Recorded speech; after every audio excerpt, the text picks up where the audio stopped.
noite, né, para os pessoal da internet. Bom, vamos lá. Fazendo uma revisão geral do conteúdo, hoje nós vamos fazer esboço de gráficos. Uma atenção que tem que ser feita, e essa observação que a gente tem feito desde o início, é uma tendência natural é olharmos para a função e tentarmos encontrar sua raiz ou suas raízes. Assim sendo, quem vocês acham que seria a raiz dessa função?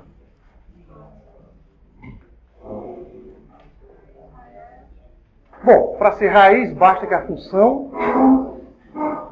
Para ser raiz, basta a função zero. Então, se a função zero é porque o x vai ser igual a zero. Mas eu falei para vocês que o nosso foco é primeiro fazer o esboço de gráfico. As raízes saem como consequência. Vamos até melhorar essa fala. As raízes, vírgula, se existirem, vírgula, saem como consequência. Então, no olhômetro é como se o zero fosse raiz. Mas para eu garantir que o zero é raiz, ele tem que pertencer ao domínio da função.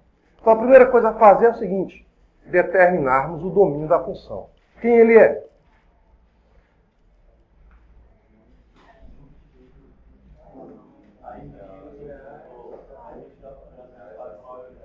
Isso. Primeiro, por estar no denominador, tem que ser diferente de zero. Segundo, por estarmos trabalhando com variável real, x ao quadrado menos 4 é maior ou igual a zero. Mas, por estar no denominador, segue que x ao quadrado menos 4 tem que ser maior do que zero. Está claro isso? Bom, nós temos o hábito de não trabalhar com a desigualdade, e sim com a igualdade. Então, fazendo x ao quadrado menos 4 igual a zero, segue-se que o x será 2 ou menos 2. É isso? As raízes serão mais ou menos 2. Bom, o nosso foco é saber sobre o estudo dos sinais. Isto é, antes do menos 2, a minha função é positiva ou negativa? Entre menos 2 e 2, é positiva ou negativa? Idem para valores maiores do que 2. Lembrar que a gente argumentou para vocês que nós temos o processo formal e o processo informal. O processo formal é o processo de construção a partir do que temos. Entendendo? Vamos imaginar que o x seja menor do que menos 2. Queremos que apareça x ao quadrado menos 4. A ideia básica é que inicialmente x ao quadrado apareça.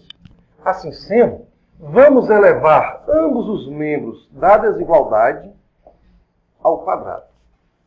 A gente elevou ambos os membros. Mas peraí, elevar ao quadrado significa multiplicar por ele mesmo. Concorda comigo? Certo. E tem um exemplo, gente, de um número que seja menor do que menos 2. Menos 3. Numericamente falando, menos 3 é menor do que menos 2. Se eu elevo ao quadrado, menos 3 ao quadrado fica 9. Menos 2 ao quadrado fica 4. Quem é maior, 9 ou 4? 9. Então, lembrar, elevar ao quadrado é multiplicar por ele mesmo. Se ele é negativo, a desigualdade se inverte. Chegamos então à conclusão de que x ao quadrado é maior do que 4. Ora, pois, para que apareça x ao quadrado menos 4, basta que o 4 do lado direito da desigualdade passe para o lado esquerdo. Conclusão, x ao quadrado menos 4 será maior do que zero. Então, para qualquer valor de x menor que menos 2, x ao quadrado menos 4 é sempre maior do que zero. Repara que a gente está fugindo daquela ideia do tal do macama, mesmo sinal de A, contrário de A, mesmo de A. Por quê? Porque eu posso chegar em função terceiro grau, quinto grau, com funções periódicas. Bom, esse é o processo formal. Qual é a ideia do processo informal? A ideia do processo informal é a atribuição de valores. Me dê um exemplo de um número menor do que menos 2. Menos 3. Menos 3 ao quadrado, 9. 9 menos 4, 5. Positivo ou negativo? Positivo. Essa ideia de atribuição de valores é válida porque a nossa função, por ser um polinômio, ela é uma função contínua. Certo? Analogamente, me dê um exemplo de um número entre menos 2 e 2. 0. Certo? 0 ao quadrado, 0 menos 4 menos 4. Esse pessoal fica negativo. Dê um exemplo de um número maior do que 2. 2013. Pode ser, pode, não é maior? É. verifique que vai ficar positivo. Então, quem é o nosso domínio? Os valores menores que menos 2 ou maiores do que 2.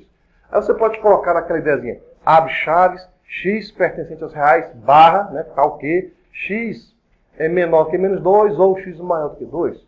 Ou aberto no menos infinito, aberto no menos 2, união, aberto no 2, aberto. O que importa é entendermos onde estamos.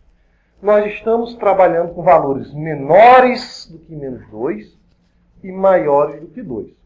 Se é menor do que menos 2 e maior do que 2, o zero faz parte? Não. Daí cai por terra aquela nossa ideia inicial de igualar a função a zero. Por isso que a gente diz, raiz, se existir, é consequência da manipulação do estudo das derivadas. Tá certo? Se houver raiz, é consequência de onde ela cresce, onde ela decresce. Se houver raiz. Então a gente vê que apesar do zero zerar o numerador, mas ele fica impossível para o denominador, porque a gente ficaria com raiz de número negativo. Então, recapitulando. A gente quer o esboço do gráfico dessa função. Alguém podia perguntar, por que eu quero o esboço do gráfico de uma função? Simples. A gente vai fazer uso da maior das tecnologias que nós temos. Isto é, quando estamos sóbrios ou em paz conosco mesmo, o nosso cérebro é a melhor coisa que a gente tem. Traduzindo, aplicações práticas, elas vêm a partir de observações. Então, quando a gente faz as observações, vamos supor, perguntinha básica. A inflação está voltando ou a inflação não está voltando? Você deu a resposta. Aí, é da sua área, mas a ideia básica é a seguinte, a gente faz observações. Janeiro, de um dado ano, observou, a taxa era essa. Fevereiro, a taxa era essa. Março, aí vai. Aí, de repente, vieram os gastos demais com a Copa, março, aí abril, maio, aí junho, por conta de algum outro fator, volta a diminuir. Traduzindo, a gente coloca valores pontuais, ou, em outras palavras, a gente trabalha, num primeiro momento, com a chamada variável discreta. Por que discreta? Porque é uma observação que você tem pontualmente. Janeiro, fevereiro. Se quiser atribuir valores, você diz, janeiro é o tempo 1, fevereiro, tempo 2, março, tempo 3, assim por diante. Até que está clara a ideia? O que a gente faz? A gente observa, então, esses nossos pontos. Vamos tentar encontrar a melhor função que vai unir esses pontos. Repara que esses três primeiros, poderíamos uni-los por meio de uma reta. Os próximos, de repente, poderia ser parte de uma parábola. Os outros dois, poderia novamente uni-los por meio de uma reta. Então, como é que os softwares funcionam? Eles vão tentar fazer, a partir dos pontos, vários esboços de gráficos, porque já tem isso na memória. É onde entra a grande diferença do computador para nós. Então, ele tem na memória várias funções, vários gráficos. Então, ele vai fazendo o ajuste e depois diz, olha, do intervalo de 1 até 3, a melhor função é fulana. De 4 até 6, a melhor função é a beltrana. De 6 até 12, a melhor função é a ciclana e assim por diante. Vai caber a nós, enquanto modeladores, saber se de fato aquilo que o gráfico indicou, ou perdão, aquilo que o modelo indicou, é aquilo que de fato eu estou observando no gráfico. Porque às vezes podemos trabalhar com funções que não são contínuas. Isto é, ele faz o modelo, mas ele acaba não fazendo o encaixe das funções. Nós já falou aqui para vocês algumas aplicações práticas que a gente faz, onde, por exemplo, a gente quer maximizar o lucro de uma empresa, minimizando o custo. Aí o modelo matemático vai e diz, demita 70% dos funcionários. Aí vai caber ao administrador dizer, demito ou não demito? Ó, durante 5 anos eu vou ter lucro máximo. Mas isso é a ideia teórica do modelo. No momento que você demitir 70% dos funcionários, a tua imagem vai ficar arranhada. Dependendo do que você produz, talvez você não dure mais 6 meses no mercado. Estou mentindo? Então, qual é a ideia básica? Quando a gente faz um esboço de gráfico, não é fazer por fazê-lo, mas é tentar interpretá-lo. Está claro isso? Então, para isso, nós temos vários softwares. Vocês têm o MATLAB, tem o Optimus, tem os sites como o Wolfram Alpha, que ainda tem alguns gráficos que ele faz gratuitamente. Tá certo?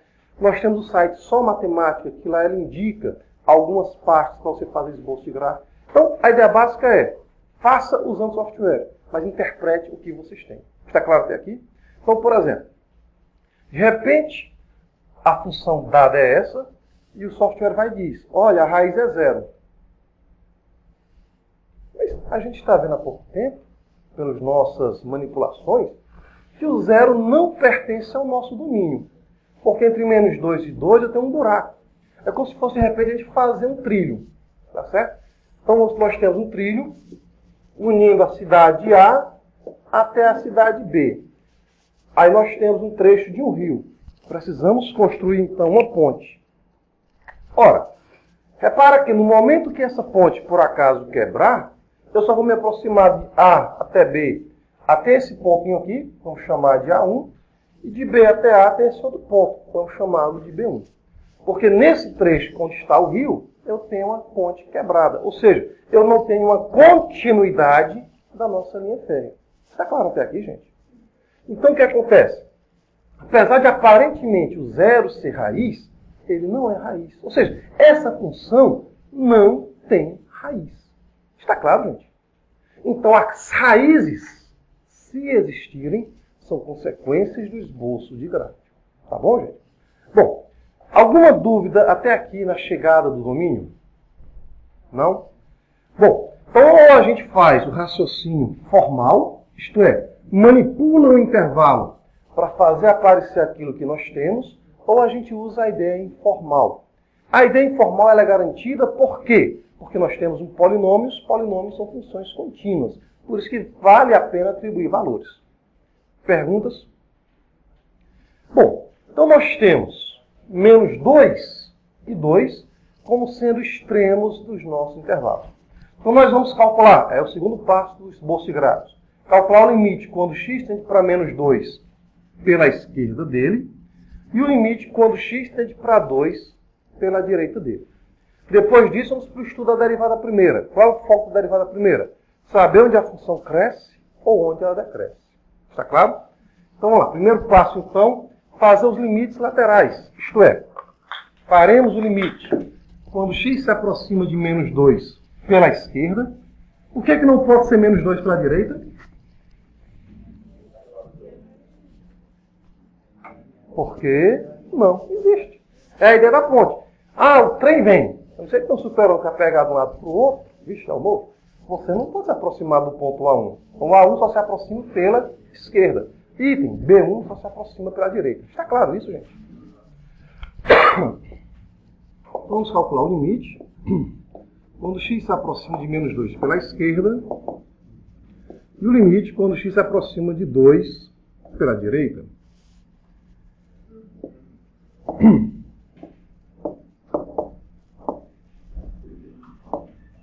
Cuidado com o impulso. Qual impulso? Menos com menos. Posso dizer isso? Não. O menoszinho aqui sobrescrito, ou dependendo do livro, subscrito, significa dizer que me aproximo pela direita ou pela esquerda. Então, se o x... Qual é a ideia básica de limite? É que você está tão perto, mas tão perto daquele valor, que a diferença entre o valor real e o valor aproximado praticamente não existe. Então, traduzindo, basta trocar a variável pelo valor a qual ela tende. Então, o numerador é menos 2, e sem esquentar muito a cabeça, o denominador é 0 positivamente. Por que o denominador é 0 positivamente? Porque pelo domínio só posso me aproximar dele por valores positivos. Certo? E aqui, mesma coisa, fica 2 sobre 0 positivamente. Lembrar, estamos dividindo por 0? Não, a gente não pode dividir por 0. Mas nós estamos nos aproximando de 0 aqui no denominador. É como se fosse 0.1, 0.001, 0.000.1234, 000 e assim vai. Então, qual é o inverso de algo que é muito pequeno? Algo muito grande. Então, esse pessoal vai para o infinito. Tá certo? Infinito é número? Não, é símbolo. Mas como é que ele vai? Aí, regra do sinal. Negativo por positivo. Negativo, positivo por positivo, positivo. Ou seja, lá no gráfico, quando x se aproximar de menos 2, a função está indo lá para baixo. Quando a função se aproximar de 2 pela direita, ela vai estar indo lá para cima. Ou será que ela estaria vindo lá de cima? Vamos fazer já isso com a derivada primeiro. Bom, estou dando continuidade. Já sabemos o comportamento da função nas proximidades de menos 2 pela esquerda e de 2 pela direita. Mas é apenas uma observação. Como é que eu tenho melhores garantias? Aí vai depender da derivada primeira. Qual a utilidade da derivada primeira? Ela vai dizer os intervalos onde a função cresce ou onde a função decresce. Para isso, basta que ela seja, respectivamente, positiva ou negativa. Então, nós vamos precisar derivar a função. Vocês recordam que a derivada do quociente, ela foi obtida a partir de quem? A derivada do produto. Ou vocês usam a regra do quociente, ou transformam isso daí num produto. Eu vou fazer o seguinte, nessa primeira eu vou transformar isso aí num produto, e nas próximas questões vai usar a derivada do quociente para ficar revisando as regras, tá ok? E como é que a gente transforma num produto? Ora, A dividido por B é A vezes 1 sobre B. Então fica x vezes 1 sobre a raiz de x2 menos 4. Até aí, tudo bem? Mas, peraí, eu continuo tendo quociente. Continuo. Vamos tirá-lo. Mas antes de tirá-lo, vamos observar o seguinte. Raiz quadrada de alguém, concordam comigo que é alguém elevado ao meio? Né? Então, isso aqui ficaria x ao quadrado menos 4 elevado ao meio. Tá ok, gente? Bom, aí eu tenho 1 sobre A elevado a B. 1 sobre A elevado a B, por definição, é A elevado a menos B.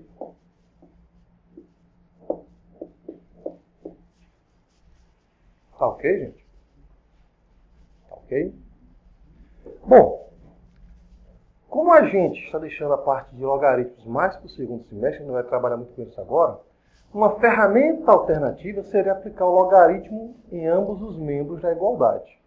Porque você tem que o logaritmo de A sobre B é o logaritmo de A menos o logaritmo de B. O logaritmo de B elevado a C é C vezes o logaritmo de B. Aí transformaria tudo isso numa soma. Mas como a gente está focando ainda uma linha de raciocínio, que é, primeiro, trigonométricas e polinomiais, então essa parte do logaritmo a gente vai deixar mais para o próximo semestre. Tá ok? Então, se alguém quiser usar via logaritmos, não está errado. Tá ok, gente? Não vai ficar muito preso às nossas ideias, não. Bom, temos um produto. Só isso? Não. Uma das funções tem composição. Então, primeiro, como eu tenho externamente um produto, uso a regra do produto. Para só então usarmos a regra da função composta. Ou seja, a minha derivada será derivada da primeira vezes a segunda mais a primeira vezes a derivada da segunda. Conta do espaço. Deixa eu ver se copiasse até aqui. Ok? Bom, dando continuidade. De novo, posso aplicar o logaritmo para facilitar a minha vida? Pode. Não vou fazê-lo agora porque está fazendo ainda a construção de ideias. Segundo, posso usar a regra do quociente? Com certeza. Só que a gente optou por trabalhar com a regra do produto para relembrar que a regra do quociente foi feita de maneira informal como uma consequência da regra do produto. Bom, chegamos na derivada de x e sabemos que vale 1. Sabemos que vale 1, concordam? Ah, sim, beleza. Então fica 1 vezes essa mocinha, mais x vezes a derivada dela. Vou ainda calcular separadamente essa derivada. Ora, quando existe o sujeito em uma oração, basta perguntar para o verbo. Foi assim que vocês aprenderam? Mesma coisa. Será que eu tenho composição? A ideia básica é, atribui um valor para x, 33. Será que é simplesmente 33 elevado a menos meio? Não. É 33 ao quadrado, menos 4, para só então elevarmos a menos meio. Então, se você faz uma operação antes da atribuição geral do valor, é porque nós temos uma composição. E também a gente fala para vocês o seguinte, o uso explícito dos parênteses indicam para a gente quem é a composição. Ou seja, repara que G é do tipo P de Q de x. É uma função composta. Está claro, gente? G é uma função composta. Onde? Quem é a função de fora da composição? Quem é a função de dentro da composição? Para saber quem é a função de fora da composição ou de dentro da composição, a gente pode usar como referencial os parênteses. Quem está por fora dos parênteses é a nossa função P, nesse caso. Quem estiver por dentro é a função Q. Quem está até brincando com vocês é o seguinte, já que na física existe a regra da mão direita, então para quem é destro, existe a regra da mão esquerda. Né? Como assim? Você cobre com sua mão esquerda e com a outra mão você vai escrever. Escrever o quê? Quem é a função de fora? É a mão elevada a menos meio. Então fica M elevado a menos meio. Está claro isso? Ah, só pode ser U? Pode. G? Pode. K? Pode. Opa, G a gente já está usando. Então não é muito recomendado, mas que pode, pode. E que é a função de dentro? X ao quadrado menos 4. Está claro, gente? Está claro? Então, a ideia básica é tentar explicitar os parênteses. Porque fica mais fácil a gente ver quem está por fora e quem está por dentro. Por enquanto, a gente só tem uma composição. Por enquanto. Tá certo? Bom, e quem é a derivada da função composta?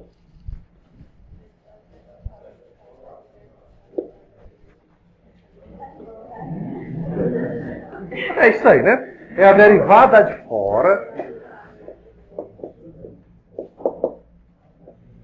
É chama de P, né? Então, a derivada de fora vezes a derivada de dentro. Só isso? Não. É a derivada de fora aplicada na de dentro. Tá certo? É a derivada de fora aplicada na de dentro. Como consequência, é o que a gente disse que esse M aqui é uma variável de apoio, uma variável de suporte. Ou seja, ela está suportando, está dando suporte à ideia de qual regra vamos utilizar. No nosso caso, quem é essa regra? É a regra da derivada da variável elevada ao expoente, sendo o expoente a constante. Então, a derivada da variável elevada ao expoente é o expoente vezes a variável elevada ao expoente menos 1. Está claro? Variável elevado ao expoente, fica expoente, variável elevado ao expoente menos 1.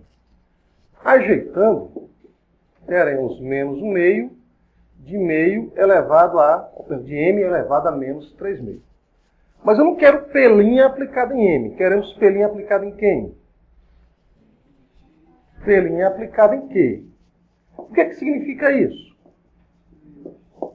Onde tem m, a gente coloca Q. Então ficaremos com menos meio de Q elevado a menos 3 meio. Mas quem é Q? X ao quadrado menos 4. Nós ficamos com menos 1 meio de x ao quadrado menos 4 elevado a menos 3 meios. Perguntas até aqui? E, por fim, Q'. A função Q é uma diferença de funções. A derivada da diferença é a diferença das derivadas.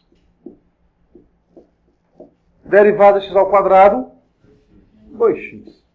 Derivada constante, 0. 2x menos 0 que dá 2x.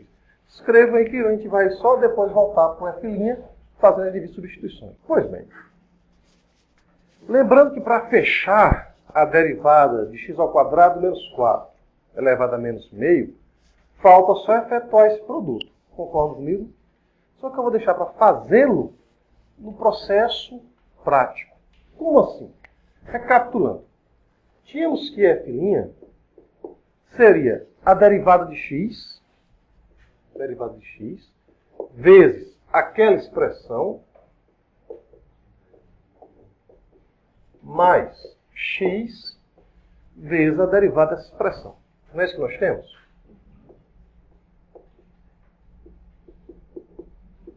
O que a gente precisa de vocês é que essa explicitação do que foi feito comece a ficar implícita. Como diz um pensador da educação, o tal de Vygotsky, espero que vocês comecem a internalizar isso daí. Como assim? Da seguinte maneira. A derivada de x é igual a 1.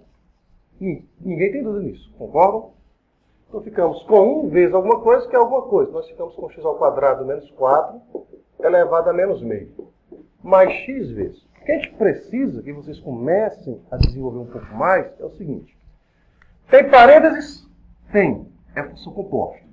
Então, é a derivada de alguém elevada a menos meio. Quem é a derivada de alguém elevada a menos meio?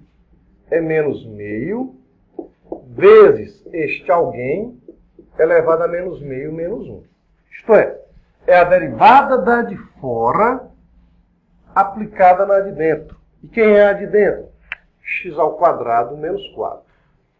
Vezes a derivada da de dentro. De dentro de quê? De dentro em relação a quê? De dentro em relação dos parênteses. Como a de dentro é a soma de funções, ou uma diferença de funções, a derivada da diferença é a diferença de derivadas. Derivada constante dá 0 e derivada x ao quadrado 2x. Repara, em uma linha estamos resumindo essas outras 6 linhas. Tá claro? E é isso que a gente espera que vocês comecem a desenvolver um pouquinho mais. Bom, ajeitando, alguma dúvida não, né? Que a gente fez aqui de uma maneira indireta ou implícita aquilo que a gente fez de forma explícita. Bom, vamos tentar então ajeitar essa nossa escrita. Ficamos com x ao quadrado menos 4 elevado a menos meio, mais com menos, ficamos com menos, esse 2 do 2x, ao multiplicar o meio, fica 1. X vezes x, ficamos com menos x ao quadrado, vezes x ao quadrado menos 4 elevado a menos 3 meios. Bom, vamos então colocar aqui alguém em evidência. Se vocês não têm o hábito de trabalhar com os expoentes negativos, para ver quem vai colocar em evidência, volte a escrever na forma de fração. Tá certo? Mas se você sabe como trabalhar com expoente, mesmo sendo negativo, siga essa ideia. Como estamos, de novo, com disciplina de fundamentos, então a gente vai primeiro transformar isso daqui, vocês vão fazer a volta. Expoente negativo transformando no expoente positivo. Repara, primeiramente a gente pegou o quociente e transformou num produto para derivar. O que a gente está fazendo agora? Voltando para o quociente. Dá para perceber? Então a gente está no ciclo, uma coisa fechada. Mas lembrando, fica errado colocar alguém aqui em evidência? Não fica errado. Você tem que saber quem é que você vai colocar em evidência. Então, voltando a escrever isso na forma de quociente, nós temos o seguinte. A elevado a menos B é 1 sobre A elevado a B. Menos x ao quadrado vezes A elevado a menos B, 1 sobre A elevado a B. Ora, que é talvez a grande dificuldade de saber quem vai ser posto em evidência, é porque aqui o expoente é negativo. Quem é que é maior no expoente negativo? Fica focado nisso. Sendo positivo, você já tem um hábito mais operante. Isto é, vocês têm uma facilidade maior. Então, quem é que eu vou colocar em evidência? A elevado a 1 meio ou A elevado a 3 meios? Se quiser facilitar a visualização, vocês concordam comigo que 3 meios é 3 vezes 1 meio? Concordam? Então, só para facilitar, se imaginarmos A como sendo x ao quadrado menos 1 elevado ao meio, segue-se que A ao cubo será x ao quadrado menos 1 elevado a 3 meios. Dá para perceber isso, gente? Tá? Dá, não dá? Tá, beleza, então. Consequentemente, aquela nossa expressão é como se fosse, note, estou inserindo aqui um A como apoio, como um suporte, mas depois ele vai desaparecer. É como se tivesse 1 sobre A menos x ao quadrado sobre A ao cubo. Como é que a gente soma ou subtrai frações? Como é que a gente soma ou subtrai frações? Tem que deixar o mesmo denominador. São iguais? Não. Como é que a gente faz então? Tira um tal de mínimo múltiplo comum. Qual é o MMC entre 2 e 8? 8. Entre 3 e 27? Entre 4 e 64? Entre 10 e 1000? Traduzindo, quem é que a gente usa? O maior. Então, entre A e A ao cubo fica A ao cubo. A ao cubo dividido por A ao quadrado. Menos. Lembrando, vem, divide e o resultado multiplica. Certo? A ao cubo dividido por A ao cubo, 1 vezes x ao quadrado fica x ao quadrado. Agora para deixar vocês copiarem. Olha que coisa mais linda, só não é cheia de graça. Quem é A ao cubo? X ao quadrado menos 4 elevado a 3 meios.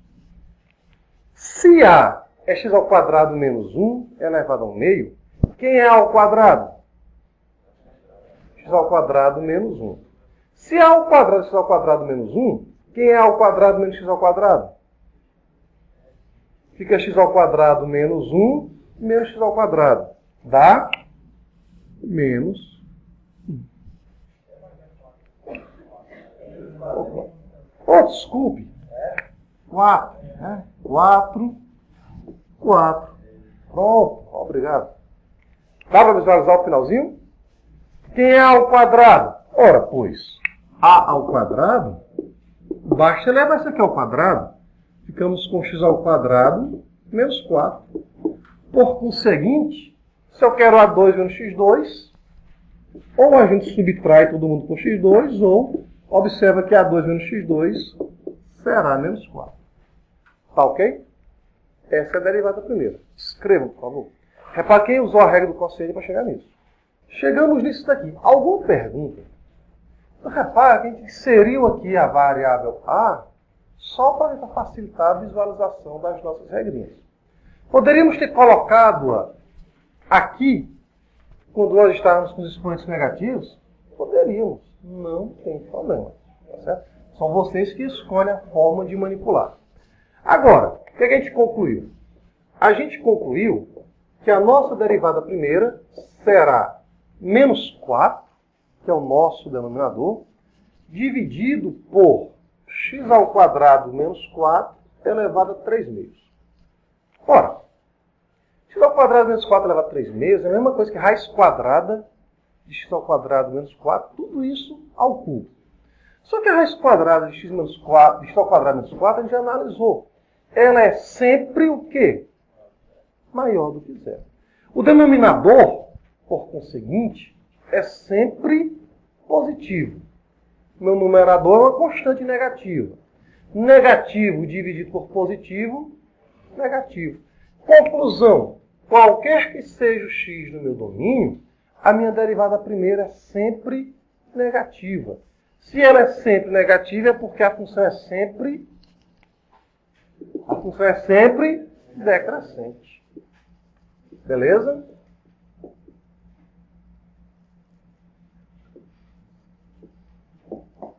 Então a função é sempre decrescente no meu domínio. Bom, uma pergunta natural que surge é: de que forma ela vai decrescer para valores negativos? De que forma ela vai decrescer para os valores positivos? Será que o decrescimento vai ser o mesmo? Será que a concavidade vai ser a mesma, já que ela é sempre decrescente? A gente já viu que tem função, como a função sobre x, que a gente tem que ela é sempre decrescente, mas há uma mudança da concavidade. Será que aqui também muda? Bom, para sabermos a concavidade, a gente faz o quê? Deriva a segunda vez. Vou usar de novo a regra do quociente? Não. Nesse caso está até mais fácil. Repara que a minha derivada primeira pode ser reescrita como menos 4 vezes x ao quadrado menos 4 elevado a menos 3 meios. Vocês concordam? Porque fica menos 4, replicando as ideias anteriores. É menos 4 vezes 1 dividido por x ao quadrado menos 4 elevado a 3 meios. 1 dividido por x ao quadrado menos 4 elevado a 3 meios é x ao quadrado menos 4 elevado a menos 3 meios, conforme a gente tinha aqui. Está claro até aí? Pois agora preste atenção que a gente vai fazer o cálculo direto. Tá certo? A gente vai fazer o raciocínio implícito. Se tiverem dificuldade na visualização do raciocínio implícito, Basta rever como é que a gente fez o raciocínio explícito. Traduzindo.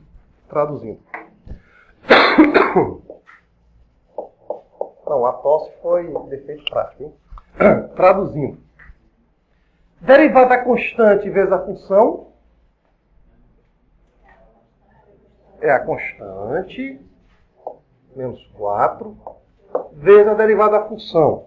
De novo, como eu sou destro, vou usar a regrinha da mão esquerda, ou besteira, mas tudo bem. M elevado a menos 3 meios. M elevado a menos 3 meios. E a derivada de M elevado a menos 3 meios? Menos 3 meios de M elevado a menos 3 meios menos 1. Está claro, gente? M elevado a menos 3 meios. Então fica menos 3 meios, M elevado a menos 3 meios menos 1. Só que eu tenho uma função composta. E que é a derivada da função composta? É a derivada de fora aplicada na de dentro. Aplicada na de dentro. Vezes a derivada de dentro. Derivada da diferença. Diferentes derivadas. Derivada constante dá zero. Derivada x ao quadrado 2x. Ok? Então, ajeitando, menos com menos dá mais, esse 2 vai embora com aquele outro 2, ficamos com 12x vezes x ao quadrado menos 4 elevado a menos 5 meios, ou, se preferir, escrever na forma de quociente, ficamos com 12x sobre x ao quadrado menos 4 elevado a 5 meios, ou raiz quadrada de x2 menos 4 aqui. Bom, chegamos naquilo ali. Qual é o nosso domínio? O nosso domínio são os reais menores do que menos 2, bem como os reais maiores do que 2. Ora, o que eu posso concluir acerca da minha derivada segunda? Vamos lá. O denominador concorda que é sempre positivo? Quem já fez isso desde a análise do domínio. Já o numerador, para x menor do que menos 2, para x negativo, o numerador é negativo. Negativo ou positivo fica negativo. Conclusão, a derivada segunda é negativa e, por conseguinte, a função é côncava para baixo. Está claro, gente? Se o x for maior do que 2, é positivo. O numerador fica positivo. O denominador é sempre positivo. Conclusão, a derivada segunda é positiva. Se a derivada segunda é positiva, a concavidade é para cima. Então, já sabemos que a função é sempre decrescente. Opa, a função é sempre decrescente. Não falta nada não nessa nossa fala. Ela é sempre decrescente. Ixi, mano, fala. Fulano desceu a montanha. Ele está descendo a partir de onde? Está descendo a montanha. Pode ser, de repente, descendo a montanha 10 mil metros? Vocês conhecem alguma montanha de 10 mil metros? Mas que eu conheço é 8.772. Então, de onde ela vem para onde ela vai? Não é filosofia, não, gente. É matemática ainda. Então, nós vamos calcular agora o limite. Quando a função tende para o menos, bem como ela tende para o mais infinito.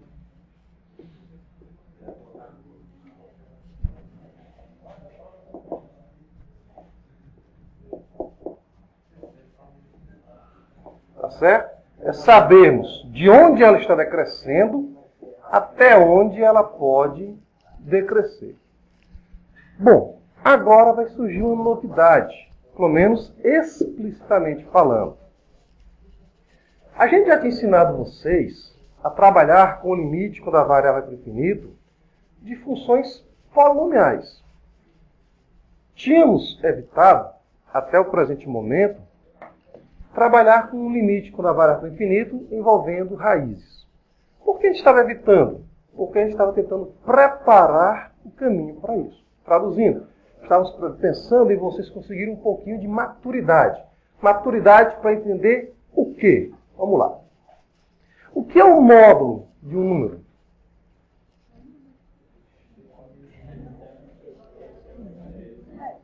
Antes de P e B, escrevemos... Epa! Antes de P e B, escrevemos M. Se for, né, com consoante, necessidade de nasalização. Então, Roberta, tem que ser Roberta? Não, né? Fábio, tem que ser Fábio? Não seria Fânio, não precisa.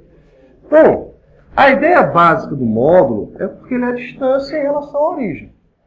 À direita é o próprio número, à esquerda é menos o número. Porque menos 2 é mais 2. Menos 37 é mais 37.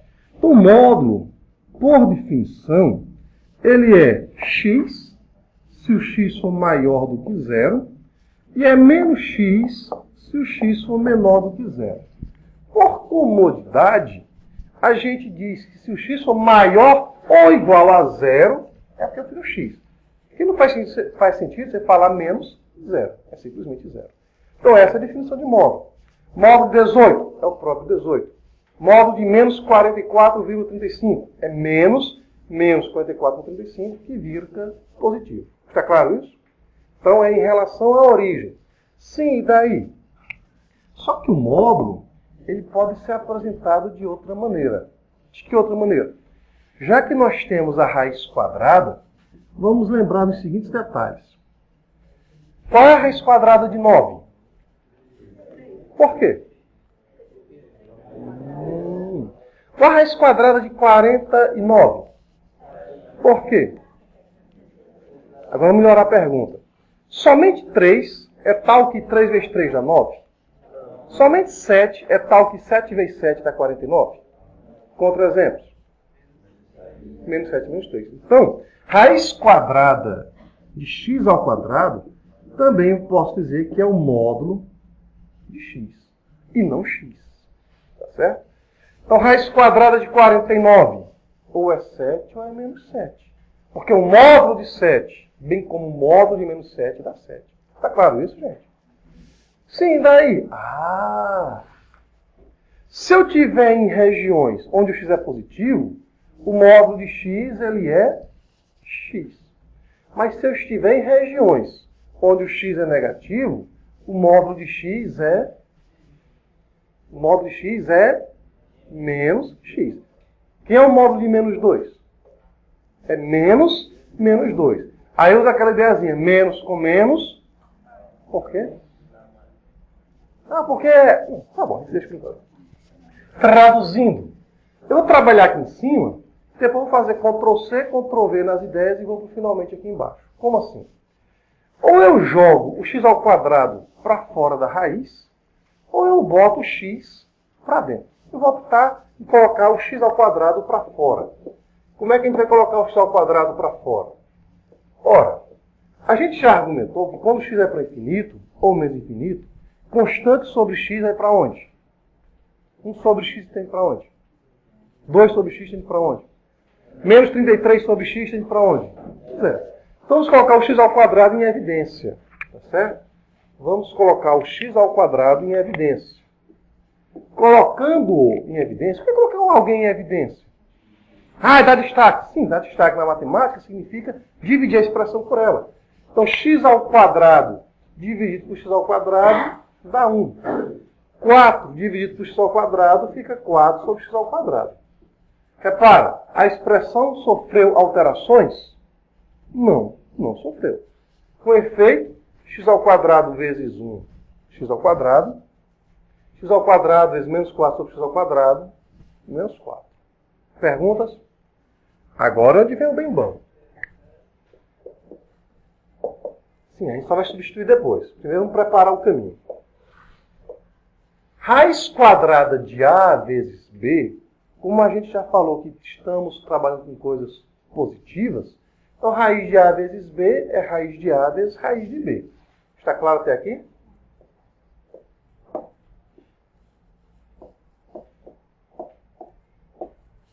Raiz de um produto, sendo esse produto coisas positivas, dá o produto dessas raízes.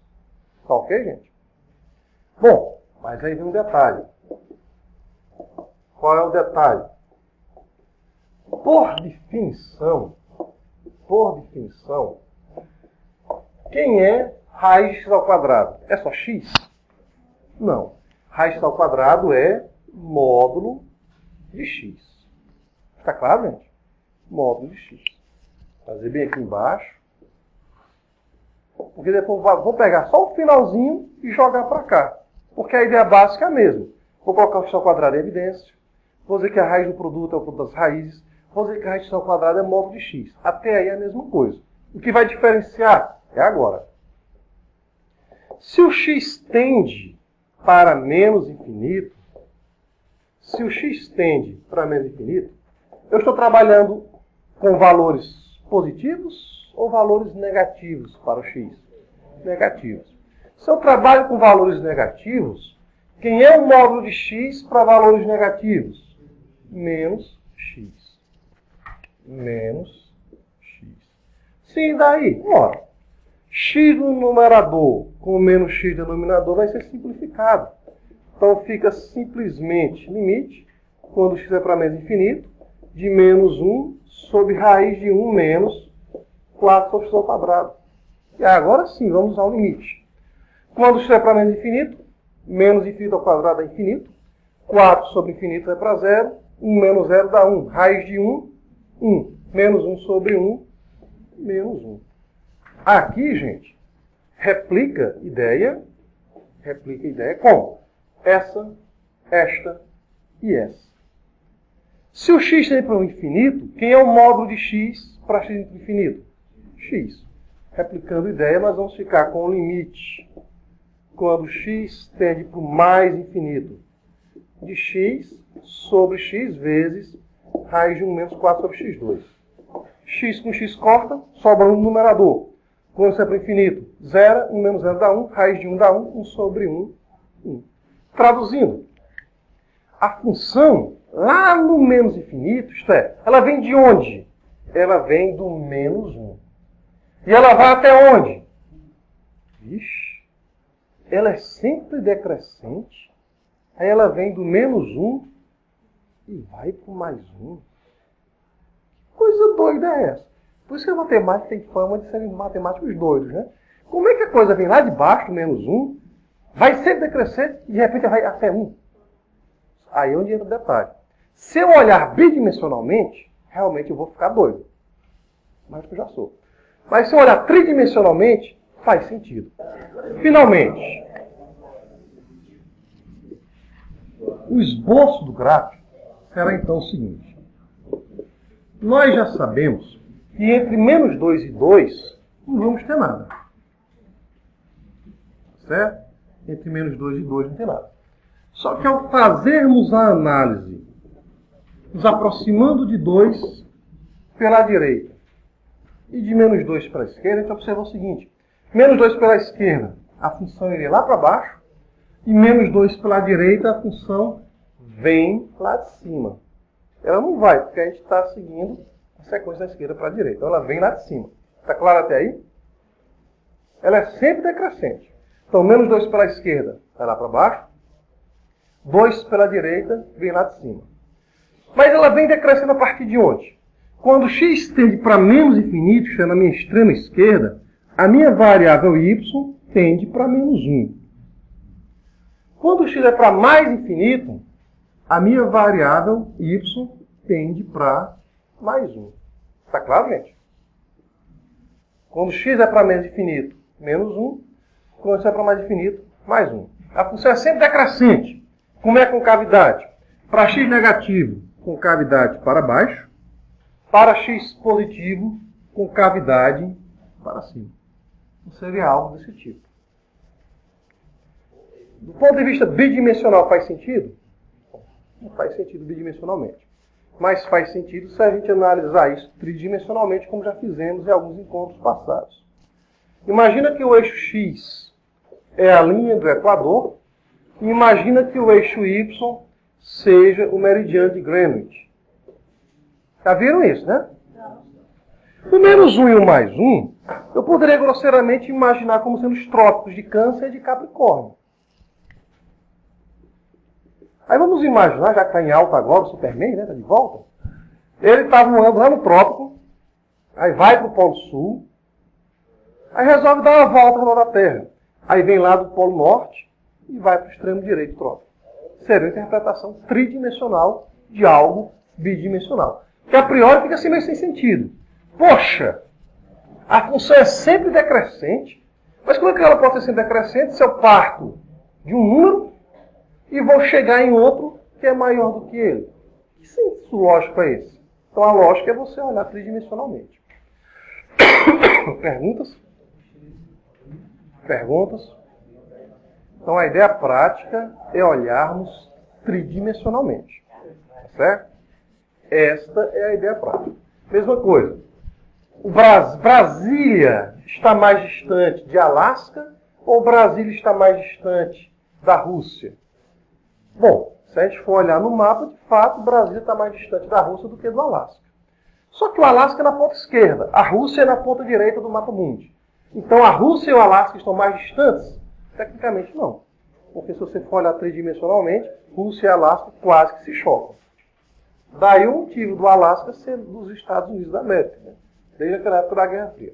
Bom, para fechar, eu não vou fazer outro gráfico, mas ele segue essa mesma linha de raciocínio. Só que o outro tem uma diferença. É x sobre raiz de 4 menos x2.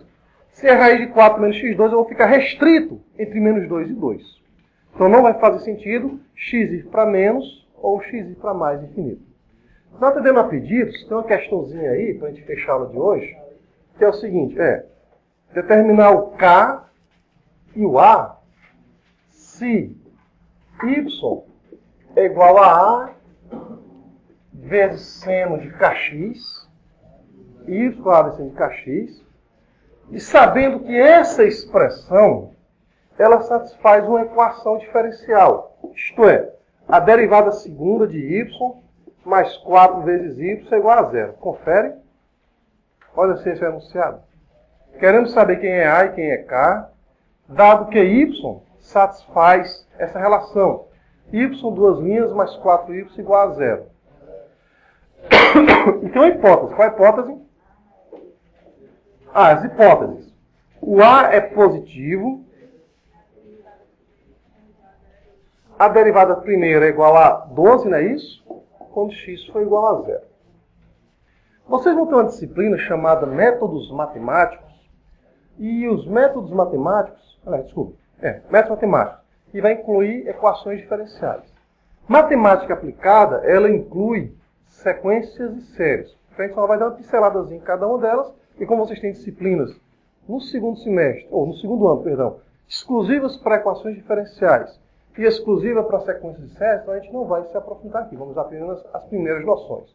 Então a ideia básica é, você deriva uma função duas vezes e começa a observar que há uma relação entre essas funções. Então, será que eu posso modelar? Grosseiramente falando, será que eu posso modelar fenômenos como Laninha e El Niño? Já ouviram falar deles? Já? Quando é que eu tenho uma Laninha?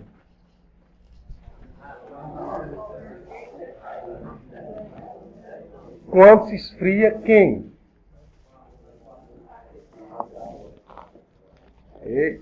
Vocês ouviram falar? Ah, eu ouvi, mas não entendi. Pronto, melhor, né? Melhor dizer assim. Bom, então ele não vai entrar nesse detalhe, porque é mais recursos hídricos, mas a ideia básica é que uma laninha é quase impossível prevê-la. Mas a gente sabe que um El Niño sempre tem depois de uma laninha. Isso pelo menos até 2013, ou até 2009. Né? Lá para cá a gente está tendo uma modificação aí no clima. Para quem acha que não estamos tendo mudanças climáticas, né? Então a gente está meio difícil de modelar. Bom, mas vamos lá. Então a gente observa, se a gente conseguir ter uma repetição de algum fenômeno, a gente vai tentar gerar um modelo.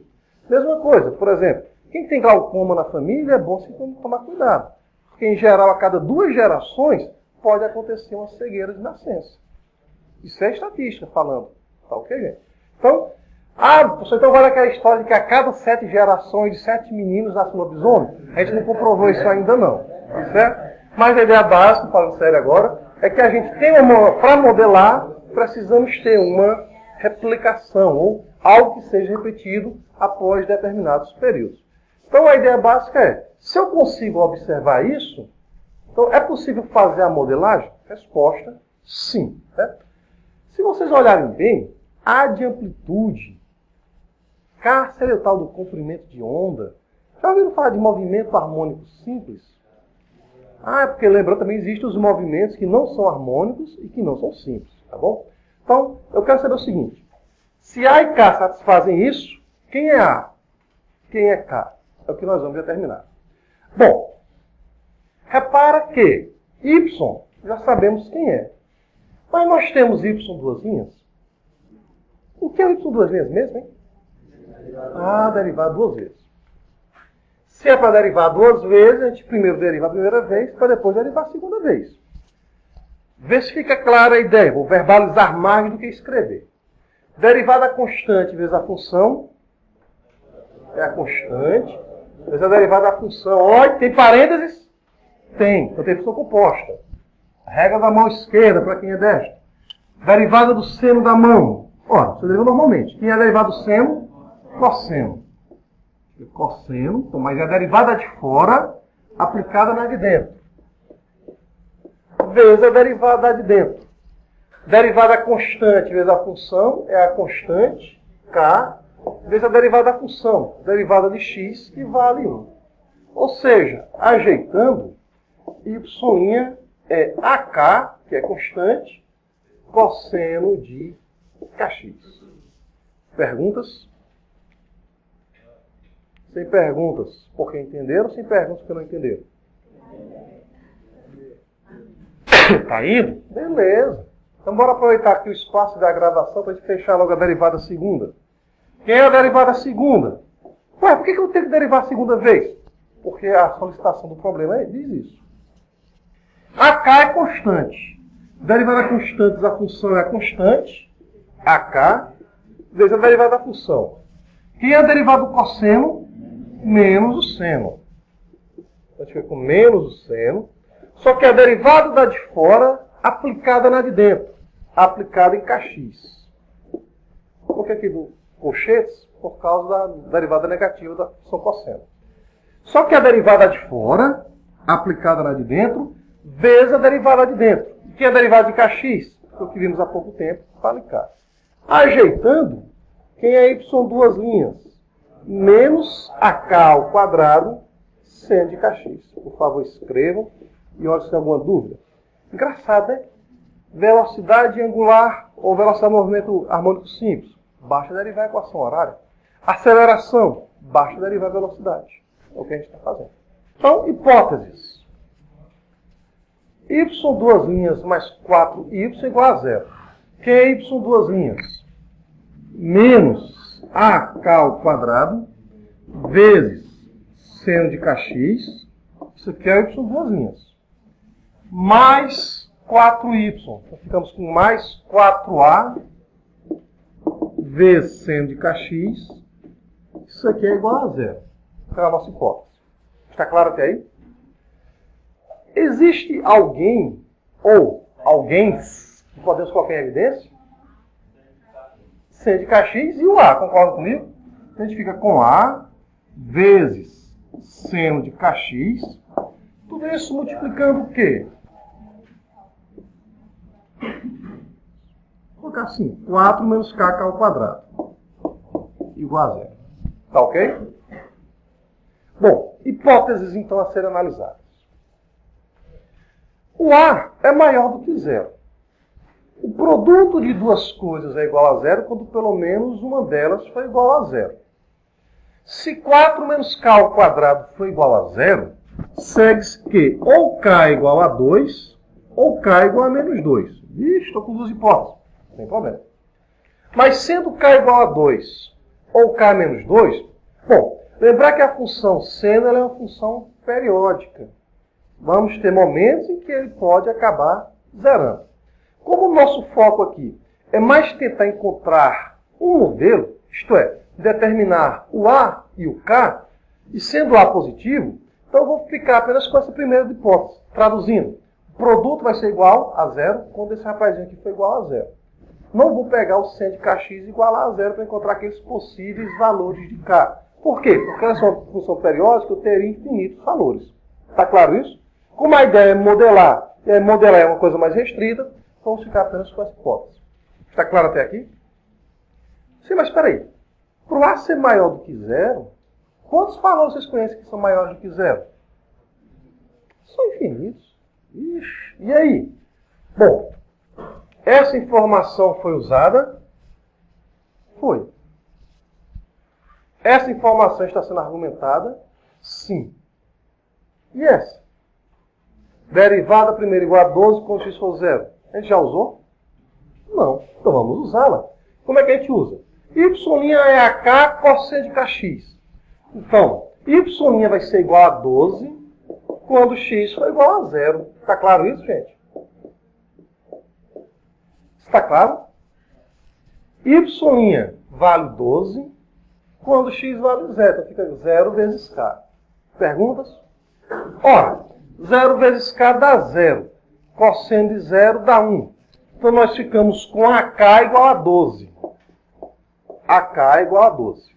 O produto de dois números é positivo quando ambos forem positivos ou ambos forem negativos. Ora, pois, como por hipótese o A é positivo, a raiz negativa do K não nos interessa. Está claro isso? Conclusão, K igual a 2 e o A igual a 6. Ok?